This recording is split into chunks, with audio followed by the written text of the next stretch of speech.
Persembahkan tubuhmu sebagai persembahan yang hidup, sebagai persembahan yang hidup, yang berkenan kepada Allah, itu adalah ibadahmu yang sejati.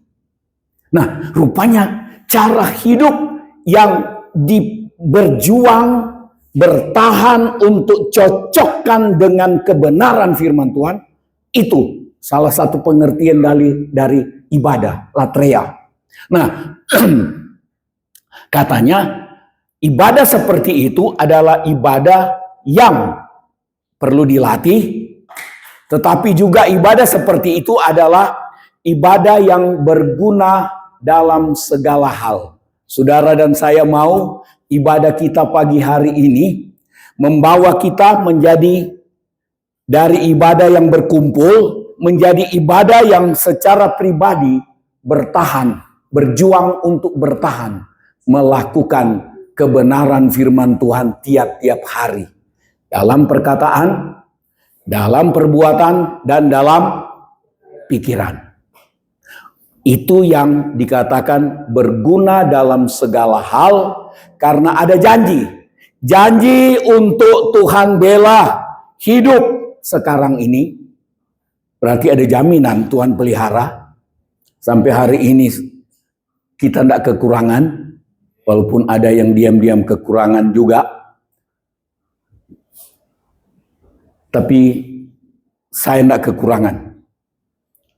Semua pas-pasan. Pas-pasan. Pas perlu ada. Saudara saya selingin sedikit.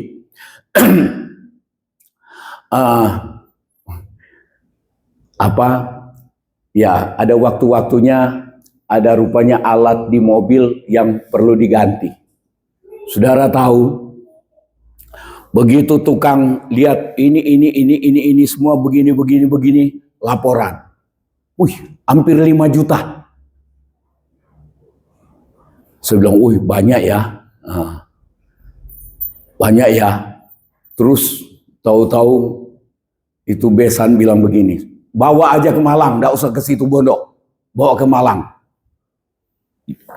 Jalan sampai ke Malang, saya bilang, sudahlah, tukang yang bisa dipercaya, datang perbaiki di rumah. Selesai perbaiki, terus saya bukan pura-pura, tapi saya harus belajar pegang dompet kan.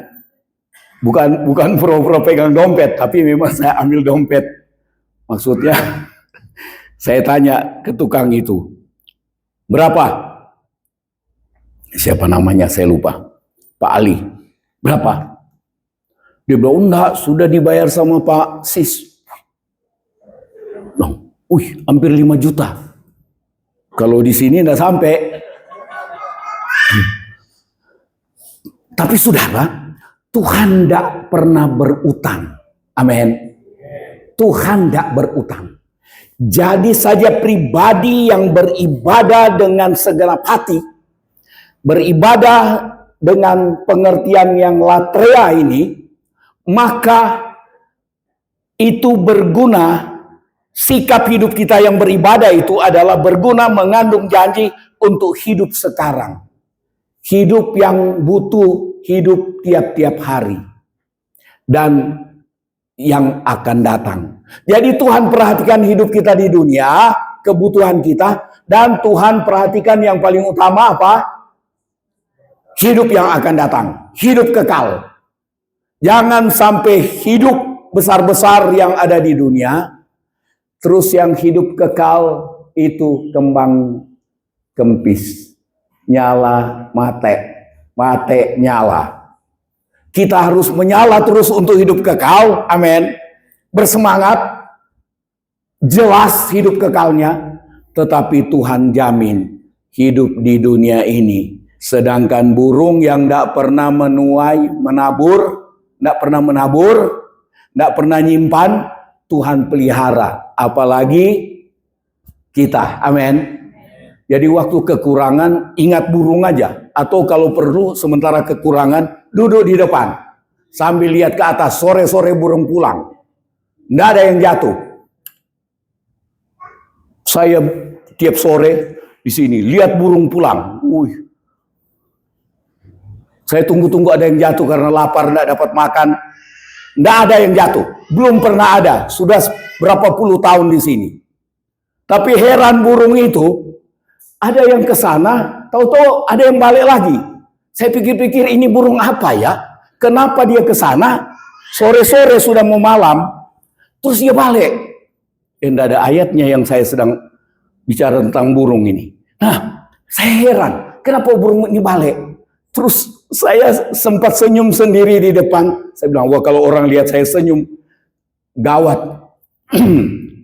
Nanti orang kira, wah gawat ini om.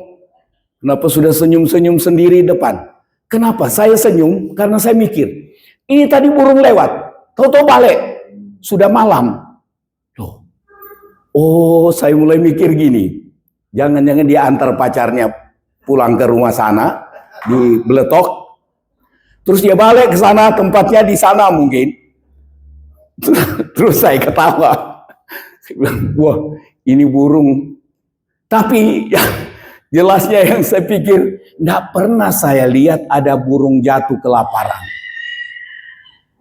Banyak burung di rumah sebelah, cik cik cik cik cik cik cik. Tidak pernah ada satupun yang saya lihat rontok di depan sini karena tidak dapat makan. Saya tidak tahu Tuhan punya cara kasih makan burung. Apalagi untuk kasih makan saudara dan saya. Amin. Ada saja caranya Tuhan. Nah,